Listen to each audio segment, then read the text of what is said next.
이제 예수님께서는 형식적인 모든 재판을 마치시고 당시 관례대로 자신이 달릴 십자가를 친히 지고 형장인 골고다로 올라가시는 중입니다. 그 대목을 제가 여기서 읽었습니다. 예수님께서는 그 전날부터 식사도 제대로 하지 못하고 그리고 밤새도록 재판을 받기 위해서 6군데나 끌려다니셨기 때문에 너무나도 피곤하셨고, 그리고 십자가를 본격적으로 지기 전까지 채찍을 너무 많이 맞으셨기 때문에 살이 많이 찢어지고 피를 많이 흘린 상태였습니다.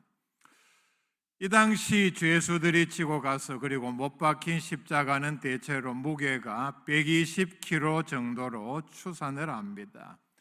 이런 상태에서 아무리 채찍질하고 그리고 로마 군인들이 강압적으로 위협을 해도 이 무게의 십자가를 지친 사람이, 더구나 피를 많이 흘린 사람이 지고 간다 하는 것은 매우 힘든 일이요, 이 상황에서는 불가능한 일이었습니다. 결국은 예수님께서도 육신을 입으셨기 때문에 중간에 쓰러졌습니다. 형집행을 빨리 해야 하는 로마 군인들의 입장에서 볼 때에 이런 생각이 들었겠죠. 지금 이 상황에서는 더 이상 십자가를 지고 가는 것은 불가능하다. 아무리 채찍질을 한다고 해도 그게 한계가 있는 것이지 지금 이 상황에서는 불가능하다.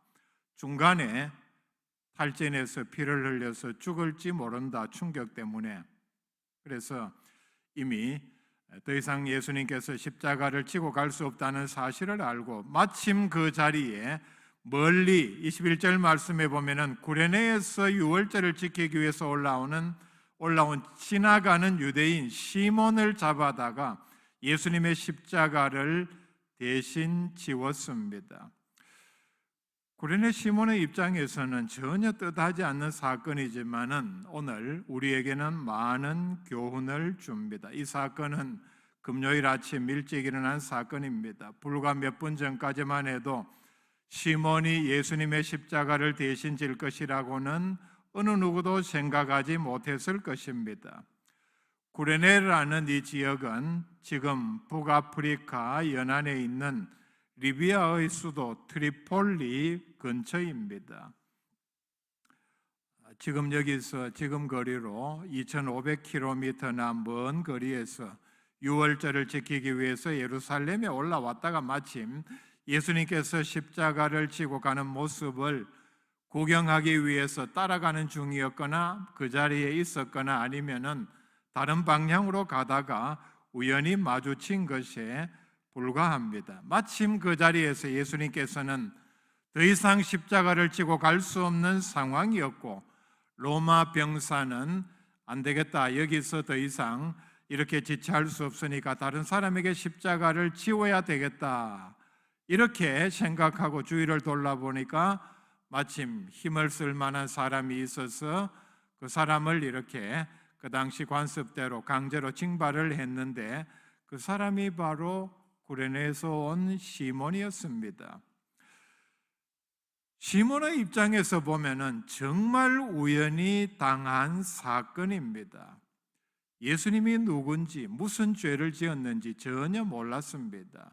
그 전에 예루살렘에서 무슨 일이 있었고 예수님께서 어떤 일을 하셨고 어떤 죄 때문에 사형 선고를 받고 이렇게 처형되기 위해서 십자가를 지고 가는지 그는 알지를 못했습니다. 아마 그저 상식적으로 이렇게 생각을 했겠죠.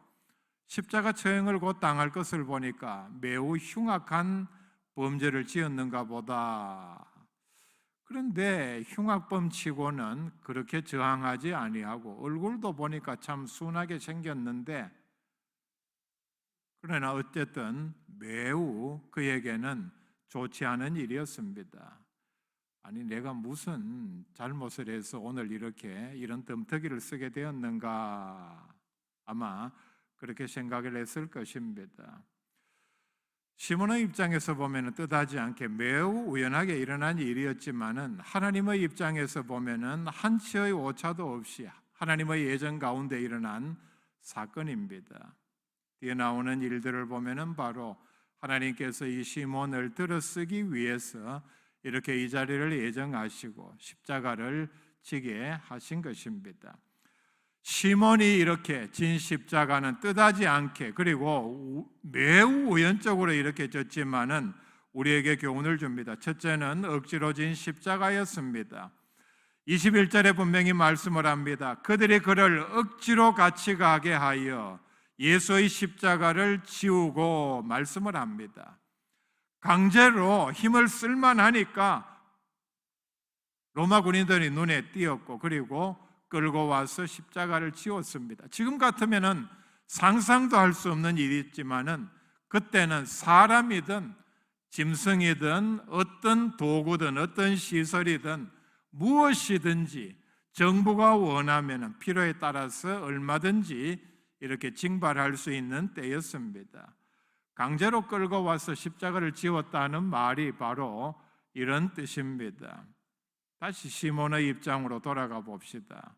시몬은 절대로 예수님께서 지신 십자가를 지고 싶지 않았을 것입니다. 왜냐하면 이미 많은 죄수들이 처형이 되어서 거기에는 온갖 더러운 오물들이 피와 함께 묻어 있었고 어떤 오물은 말라서 아니면은 마르지 않은 것은 썩어서 냄새가 나고 그리고 바로 가까이서 같이 가는 예수님의 모습도 이미 우리가 영화를 통해서 아니면 오늘 찬양 부를 때 잠깐 소개가 되었습니다마는 눈뜨고 볼 수 없을 정도로 살이 찢기고 터진 비참한 모습이었습니다. 그리고 거기에다가 계속해서 채찍질을 해대는 매우 끔찍한 분위기였기 때문입니다.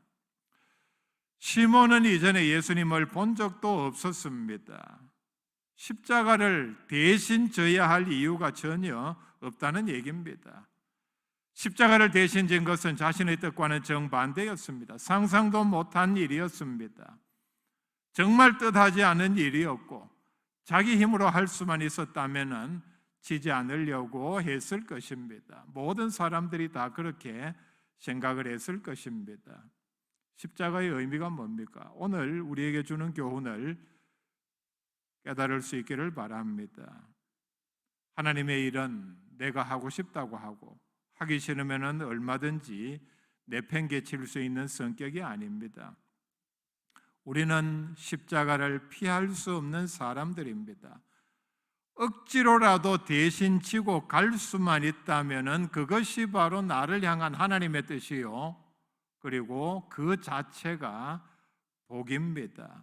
두 번째, 시몬이 진 십자가는 예수님의 고통을 대신 지는 십자가였습니다. 예수님께서 십자가를 지시고 시몬이 지나가는 자리에 오기까지 이미 극심한 고통을 겪으셨고 피를 많이 흘리셨고 그리고 탈진한 상태였습니다. 로마 군인들이 시몬에게 십자가를 지게 한 이유는 그들의 경험상 이제 예수님께서는 더 이상 십자가를 지고 갈 수가 없었기 때문입니다. 계속 이 상태에서 매질을 더 해봐야 그냥 도중에서 죽을 것이라는 예상이 들었기 때문입니다. 어쨌든 법에 의해서 십자가에다가 처형을 해야 하고 그래야 보는 사람들로 하여금 다른 강도 두 사람들과 이렇게 사람들이 보고서 경각심을 가지게 하고 시체도 그냥 두어서 어쨌든 형장까지 가야 하는데 그 자리에 구레네 시몬이 눈에 띄었고 대신 진 것입니다. 구레네 시몬이 아마 나이가 젊었을 것입니다. 그리고 쌩쌩한 상태에서 졌기 때문에 그 이후로 조금이나마 예수님이 당하는 고통을 덜어드릴 수가 있었습니다. 시몬이 십자가를 지고 난 이후부터 예수님께서는 십자가의 짐을 들고 이제는 맨몸으로 골고다까지 걸어갈 수 있게 된 것입니다. 이게 바로 억지로라도 대신 졌기 때문에 예수님에게 이런 조금이나마 짐을 덜어드릴 수 있는 도움을 준 것입니다. 바울은 골로새서 1장 24절에 그리스도의 남은 고난을 그의 몸된 교회를 위하여 내 육체에 채우노라 말씀을 합니다. 예수님께서 십자가의 고난을, 십자가의 짐을 완벽하게 다 지셨습니다. 남은 고난은 없습니다. 그런데 이후에 예수 그리스도의 은혜로 구원받고 하나님의 제자가 된 사람들은 교회를 위하여 수고하며 고난을 당하는 것이 예수님의 십자가 고난에 동참하는 것과 같은 뜻이라는 말입니다. 복음과 함께 고난을 받으라 말씀을 했습니다. 복음을 전한다고 해서 그 이후로부터 꽃길만 걷는 것이 아니라는 얘기입니다. 복음과 함께 복음을 전하는 과정에 반드시 고난이 따라오게 되어 있습니다. 세 번째는 시몬이 이렇게 십자가를 대신 지심으로 가족과 자손에게 엄청난 복을 가져다 준 십자가였습니다. 시몬이 십자가를 지고 갈 당시에는 예수님도 모르고 예수님을 믿지도 아니했습니다. 예수님이 누군지, 이전에 어떤 일을 했는지, 그리고 자기와 무슨 상관이 있는지 알지를 못했습니다. 그리고 시몬이라는 이 이름도 그 당시에 많았기 때문에 구레네라는 지명을 붙인 것은 많은 시몬 가운데 구별하기 위함입니다. 그러니까 이 말씀이 이렇게 기록되기 이전에, 이 사건이 일어날 당시에는 시몬이라는 사람은 이름도 없는 사람이었습니다. 우리가 추측할 수 있는 것은 이 사건 이후에 예수님의 십자가를 대신 진 후에 자신도 예수 믿고, 그리고 아들 둘도 유명한 신자가 되었습니다. 우리는 이 사실을 성경에 나오는 두 구절을 통해서 추측할 수 있습니다. 구레네 시몬이 십자가를 대신 졌다. 예수님께서 십자가를 지고 가는 마지막 순간에 이렇게 대신 지고 골고다까지 아마, 그리고 그 자리 이후에 예수님께서 십자가에 못 박히셨다. 이 사건은 공간복음, 즉 마태, 마가, 누가복음에 다 기록이 되어 있습니다. 그런데 유독 이 마가복음, 오늘 읽어드린 말씀에서만 시몬을 더 자세하게 이렇게 소개를 합니다. 알렉산더와 루포의 아버지인 구레네 사람 시몬이라고 소개를 합니다. 마가복음에서 이 사건을 읽어드렸는데, 마가복음은 로마에 있는 그리스도인들을 위하여 쓴 복음서입니다. 근데 그의 두 아들이 여기 소개가 되고 있는데, 그의 두 아들은 이름만으로도 로마에 있는 모든 그리스도인들이 다 아는 유명한 신자 또는 평신도 지도자가 되었습니다. 이 마가복음은 이 사건이 일어난 다음에 적어도 35년 뒤에 기록된 책입니다. 이 사건이 일어나고 35년 뒤에 또는 40년 동안에 시몬이 먼저 예수를 믿고 아들들도 예수를 믿고, 그 다음에 오랜 시간이 지나는 동안 이제는 로마에 있는 모든 성도들이 다 아는 유명한 사람, 유명한 두 아들, 그리고 믿음의 명문 가정으로 변했다는 뜻입니다. 또 하나 이 사실을 뒷받침하는 구절이 로마서 16장 13절 말씀입니다. 바울은 로마 교회에 편지를 쓰면서, 로마서는 바울이 썼습니다. 바울이 쓰면서 이렇게 말을 합니다. 루포와 그의 어머니에게 문안하라. 그의 어머니는 곧 내 어머니니라 말씀을 합니다. 루포가 누굽니까? 시몬의 아들입니다. 그렇다면 루포의 어머니는 바로 시몬의 아내입니다.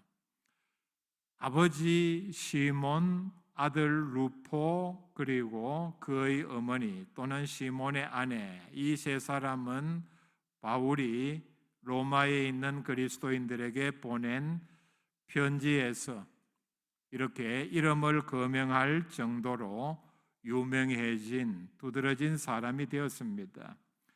시몬의 아들 루포는 그때 벌써 로마의 유명한 그리스도인이 되어서 바울이 로마서를 쓰면서 언급할 위치에 있었다는 얘기입니다. 루포의 어머니 시몬의 아내를 가리켜서 바울은 내 어머니라고 부르고 있습니다. 그 연유는 성경에 기록되지 않았습니다. 우리가 추측할 수 있는 것은 바울에게 또는 선교사역에 중요한 역할을, 많은 후원을 한, 믿음에 많은 영향을 끼친, 그런데 놀라운 사실은 바울이 얼마나 위대한 사도입니까?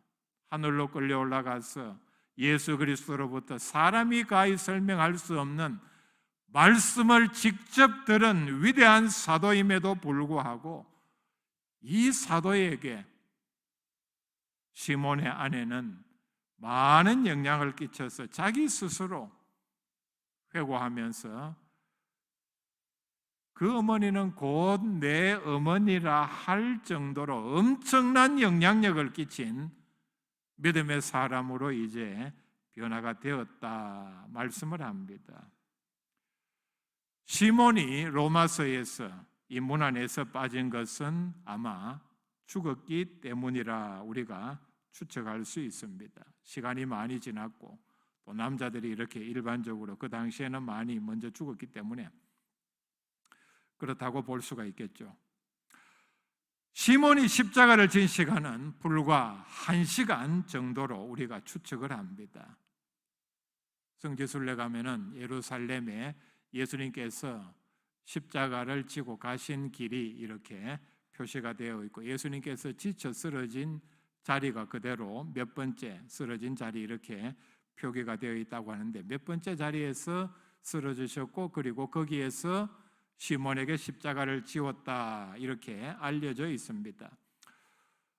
그렇게 추측한다면은 시몬이 십자가를 지고 간 시간 거리는 불과 얼마 되지 않습니다.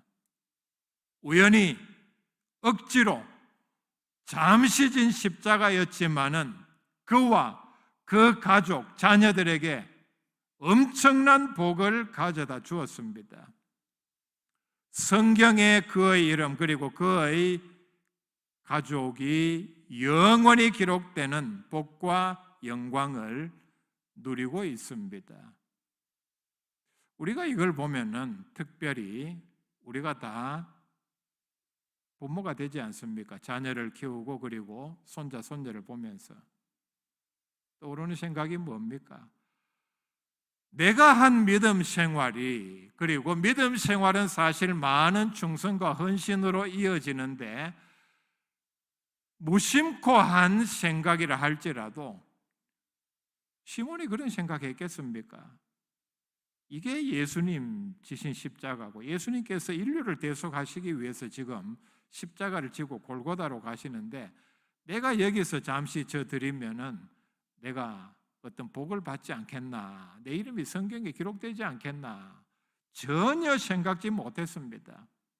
그저 우연히 잘못 걸려서 잠시 진 십자가였지만은 오늘 우리의 헌신과 충성도 마찬가지입니다. 자원하는 마음으로 했든 아니면은 억지로 나 아니면은 이 일 할 사람이 없나 이런 마음으로 했다 할지라도 후손들에게 엄청난 영향을 미친다는 사실을 우리가 깨닫는다면은 정말 우리는 작은 일 하나라도 충성을 다해야 합니다. 누가복음 9장 23절에 아무든지 나를 따라오려거든 자기를 부인하고 날마다 제 십자가를 지고 나를 따를 것이니라 말씀을 합니다. 예수님께서 십자가에 대해서 또 복음과 고난에 대해서 바울은 말씀을 하셨는데 이 모든 말씀을 가장 짧게 요약한 말이 영어로는 이 말입니다. No cross, no crown. 너무나도 쉽습니다. 뜻은 십자가를 지지 않으면은 왕관도 없다. No cross, no crown. 성경에 나오는 십자가, 고난, 가장 잘 요약한 말씀입니다. 요한계시록 2장 10절에 네가 죽도록 충성하라. 그리하면 내가 생명의 관을 네게 주리라 말씀을 합니다. 죽도록 충성하는 것이 바로 십자가를 지는 것입니다. 십자가를 지면 생명의 관을. 요한계시록 3장 11절에 예수님께서 빌라델비아 교회에 주신 말씀입니다. 네가 가진 것을 굳게 잡아 아무도 네 면류관을 빼앗지 못하게 하라 말씀을 합니다. 면류관은 바로 왕관, 크라운입니다. 그런데 이것은 천국에서 받을 왕관입니다. 우리는 아직 믿음 생활하는 과정이요, 십자가를 지고 가는 과정이기 때문에 아직 받지를 못했습니다. 아니, 내가 아직 면류관을 받지 못했는데 네 면류관을 빼앗지 못하게 하라, 무슨 말이냐? 내가 지고 가는 십자가를 빼앗기는 것이 바로 면류관을 빼앗기는 것이라는 뜻입니다. 분명하죠? 이 중에 면류관 지금 이미 받은 사람 계십니까? 천국 가서 받습니다. 그런데 네 면류관을 빼앗지 못하게 하라. 면류관을 빼앗기지 말라. 어떤 것이 빼앗기는 것이냐? 십자가를 짐으로 죽도록 충성함으로 천국에서 왕관, 크라운, 면류관을 받는데 십자가를 지고 가다가 내가 그냥 던져버린다든지 포기한다든지 빼앗긴다든지 하는 것이 바로 면류관을 빼앗기는 것과 같은 이치라는 뜻입니다. 지금은 말세입니다. 말세의 두드러진 특징은 세속화요, 그 다음은 타락입니다. 여러분 각자 한번 생각해 볼 수 있기를 바랍니다. 지금 나의 믿음이 과거에 비교해서 그리고 과거 그리스도인들과 비교해서 얼마만큼 세속화되었는지, 아니면은 오늘날 그리스도인들이 우리 교회에 과거 이전 또는 한국에 복음이 처음 들어왔을 때에 비교해서 얼마나 세속화되었는지, 아니면은 더 넘어서 타락했는지. 분명히 말세의 특징은 세속화와 타락입니다. 세속화된 그리스도인들, 교회, 타락한 그리스도인들, 교회의 두드러진 특징은 십자가 없는 복음입니다. 십자가 없는 기독교가 바로 세속화된 타락한 그리스도인들의, 교회의 가장 큰 특징입니다.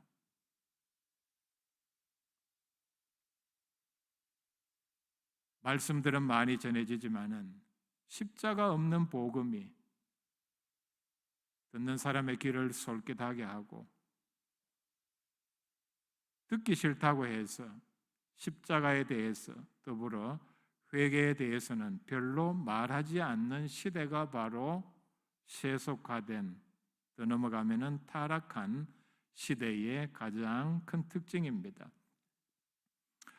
시몬의 십자가를 돌아볼 수 있기를 바랍니다. 억지로 진 십자가였지만은 그로 인해서 집안에 큰 복이 임한 시몬의 십자가가 우리의 믿음의 본이 될 수 있기를 바랍니다.